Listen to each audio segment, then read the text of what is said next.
So Professor, talking about like Israel and Gaza, are you aware of this like this recent ceasefire initiative apparently that's being pushed by Donald Trump, I think. Um, Yes, this is interesting, of course. And the thing about it is that behind Donald Trump, who is a very polarizing and controversial figure in American politics, there is the great big question mark because people on all sides have these expectations of Trump. yes, Everyone everyone seems is to have the excited. Yes. expectation. And I would say that more people are hoping that he'll do something that they would like. And a smaller group of people are completely dissenting and utterly rejecting him by Trump derangement syndrome and so on, and regarding him as just beyond the pale, and anything he touches will be evil and so on. And so there's that split, and then but the expectations range from everything from Muslims who are expecting that Trump is now going to solve all these problems, he'll stop the genocide, and he'll stop, and also people who say he'll stop the war in Ukraine, he'll stop the foreign wars, he'll smash the warmongers and the neocons, and people on the opposite side who are like the Israeli settler movement, who are all celebrating and applauding the coming of Trump and saying, oh, Trump will let us do whatever we want and we can just, kill all the Palestinians and get away with it because of Trump.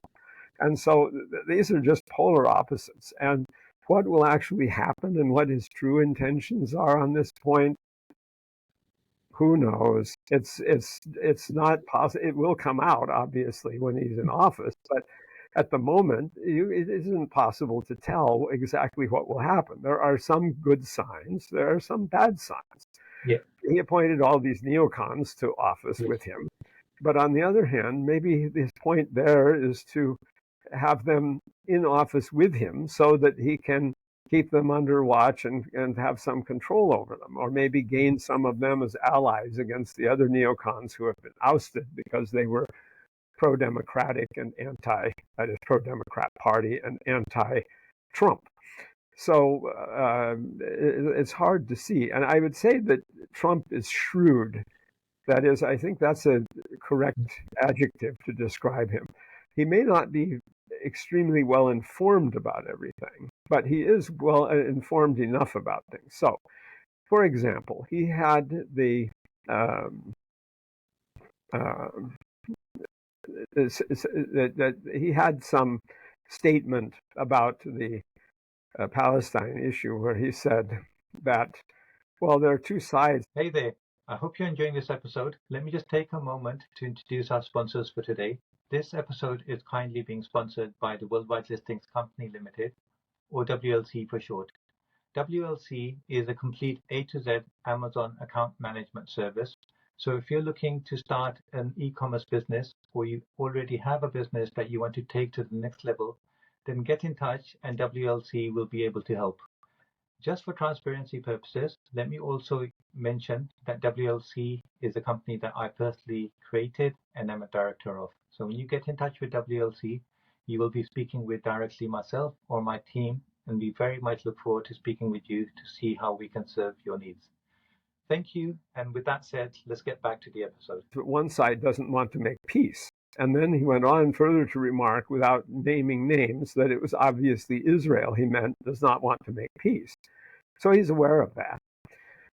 And when he trotted out the solution of the century with Jared Kushner in his first administration, which was the rekindled Israeli plan that had been promoted by the so-called Israeli left or moderate Zionists as the plan for the West Bank and the Gaza Strip, to give them autonomy in a way that was very cut up into little sections so they could all be controlled by Israel still, and promoted that. I mean, he had to study and look at that. Obviously, he has some idea about it, and he has an idea of what's going on.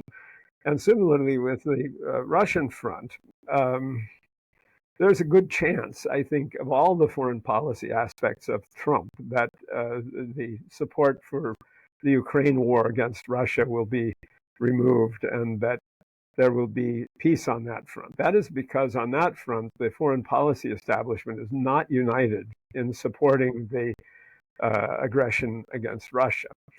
And so there's some hope for that. And even on Taiwan and China, there's some hope for that. And so we'll see what exactly will emerge from all of that. But I would not be extremely hopeful that much will change, because the president is just one thing in the government, and even though, overall. So that's overall. Now, as for this peace agreement that has been made, this is a huge climb down for Israel, because it makes a peace agreement with a ceasefire agreement with Hamas that they vowed to exterminate completely. Yes. And so that's why Smotrich and Ben-Gvir, the ultras of the settler movement, are opposed to that, because that is definitely in contradiction with their exact position that they have taken. And I think Israel has become very costly to the United States, and it's costly in financial terms, but it's also especially costly in moral terms and in terms of information and propaganda around the world. It just is a bad look for the U.S. in general. And so on account of that, I would think, yes, Trump would like to stop that. And so there is some possibility this will work. What works and militates against it is Israel's long history of ignoring agreements or working around them to try to find ways to weasel out of their commitments. And the big one is that if Israel actually withdrew its armed forces from the Gaza Strip, which would be also a big come down, because some of them have been demanding that they annex at least part of the Gaza Strip and so on. The Israelis demand the possibility of attacking Hamas again and continuing to bombard the Gaza Strip.